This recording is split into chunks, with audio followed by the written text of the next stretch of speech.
Hello, good morning. Thank you so much for joining me once again in my daily devotion. This morning, as I promised, we're going to talk about the topic that is so hot, especially this month, because we're going to talk about the topic on love. Love, if not the most popular word in the English language, love is a universal favorite among people, especially the artists. They like to write about it, they like to paint it, they like to make movies about it, they like to sing songs about it, and write wonderful, memorable tunes. It is something that comes out from the heart. It's something that is what everybody wants to aspire for. As the song goes, all we need is love. But indeed, what is love? Let's try to define what love is first. Love is a complex set of emotions and behaviors characterized by intimacy, passion, and commitment. It involves feelings of affection, protectiveness, warmth, and respect for one person and another. Love can manifest in various forms, such as there is romantic love between partners, familial love between family members, there is platonic love between friends, and altruistic love toward others. It is considered a fundamental human emotion that plays a crucial role in interpersonal relationships and psychological well being. The experience of love can vary greatly among individuals and cultures, and it has been a central theme in art, literature, philosophy, and throughout human history. In fact, my favorite movie of all time is probably Titanic. And even though it talks about a disaster in history, they had to insert that story between Jack and Rose.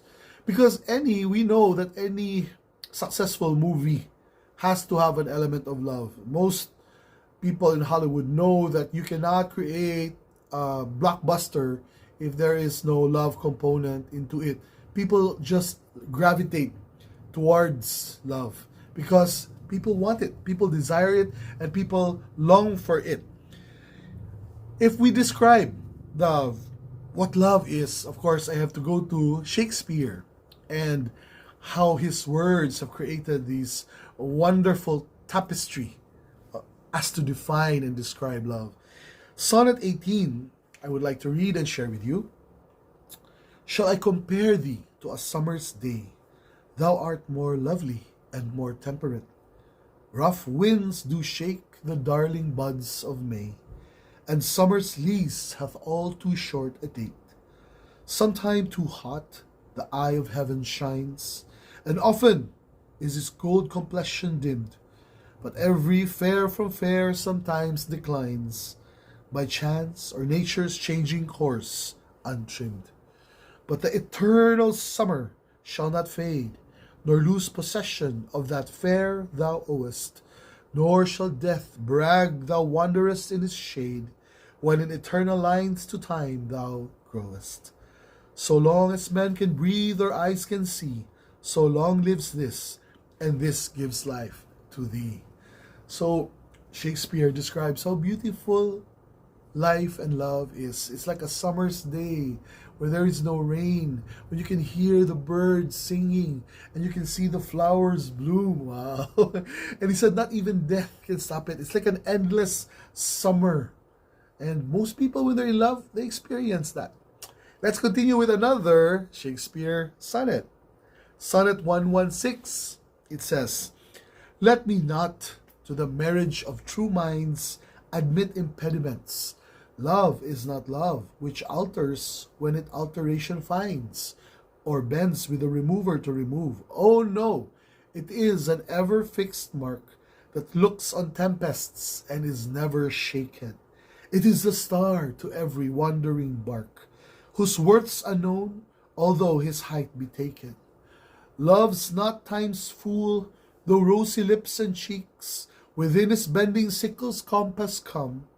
Love alters not with his brief hours and weeks, but bears it out even to the edge of doom. If this be error and upon me proved, I never writ, nor no man ever loved. Wow. So Shakespeare is saying how timeless and eternal love is. It says here, I love this part. It says, love is not time's fool. So it's eternal. It's something that cannot be shaken by time. Even though rosy lips and cheeks may no longer be there, like age happens through a certain couple, love remains. And even in death, the bending sickle's compass will come. Love will always remain. Well, that is something beautiful indeed. And yes, there are a lot of people who experience this true love in their lives, at least maybe once. But then we know that in history and what reality tells us, the divorce lawyers will tell us that there are just so many unions that don't end up in true love. What ends up is divorce, separation, and child payments. It is quite sad sometimes to think about the breakups and the separation, that more songs are written about heartbreaks than there is of falling in love. Because there are a lot of people who really had to experience, their heart wrenched and broken because someone broke faith with him or her. Now, is there such a thing? Is there such a thing as true love? There is a very interesting finding by a scientist by the name of John Gottman. He's a world-renowned relationship expert. He mathematically identified what a healthy relationship is all about. Through his years of experience, he researched many successful couples, people who lasted the test of time, that what Shakespeare is talking about. And he found out that there is a ratio, a 5 to 1 ratio. Basically what it says is like 5 days of happy times, happy memories, just wonderful time with your partner. And then there is one day that is not so good. Or in a certain day, 24 hours, it's like 5 hours of bliss. But then there's 1 hour that is, like quarrels, misunderstanding, feeling of loneliness, and then a word that's spoken. It's natural. It's okay. But if you think about it, it's quite difficult. It's a challenge. Like 5 days is to 1. It's not like 1 is to 1. That's quite easier for every 1 day. There's one, because normally, according to John Gottman, a relationship that is 1 to 1 will end in divorce. It's gonna end in a breakup. There needs to be that magic number of 5 is to 1. That takes effort. That takes a lot of work for the couple to last. In fact, he mentioned some things that the magic of relationship comes from. He's talking about 3 things. Third one is there needs to be calm in the relationship. Number 2, there needs to be trust in the relationship. And number 3, there needs to be commitment in the relationship.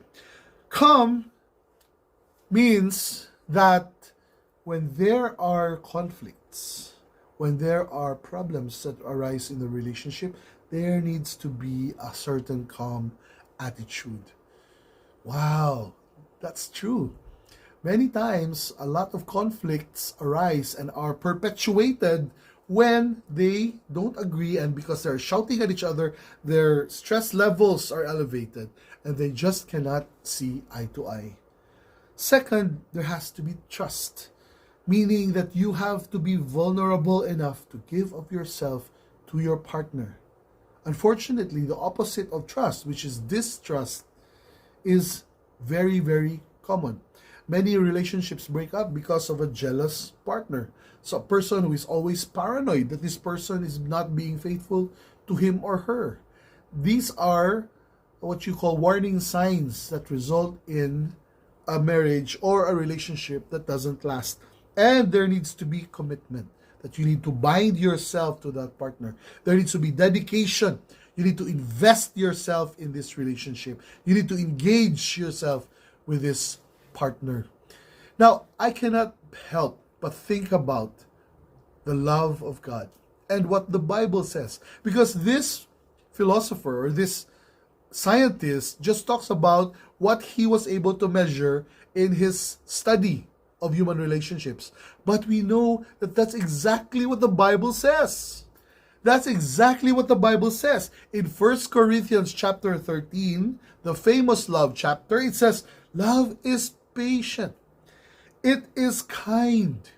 It does not envy. Remember, trust. Love does not envy. It does not boast. It is not rude. It is not proud. It is not easily angered. See, you don't need this scientist to tell you, actually, because the Bible has already told you thousands of years ago that the key for a long-lasting relationship is controlling your anger. It is in trusting that person. Love does not delight in evil, but rejoices with the truth. It always protects, always trusts, always hopes, and always perseveres. Perseverance is just another word for commitment. When your partner doesn't show you enough appreciation, for example, you don't say, pack your bags and leave. If your partner says something bad or nasty, and then you just harbor it in your heart and don't talk to him about it, and in fact scream at him or her, then it will continue that cycle of anger and anger and anger, and in the end it will lead to the destruction of the marriage. In John chapter 15 verse 13, it says, greater love has no one than this, to lay down one's life for one's friends. Laying down your life means it is what? Simply trusting and committing yourself to that person.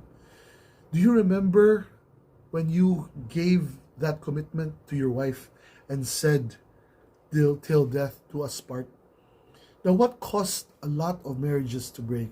It's because they somehow forgotten all about these things, and that allowed all those hurts, the words, the memories, all these incidents that have happened that resulted in them breaking up.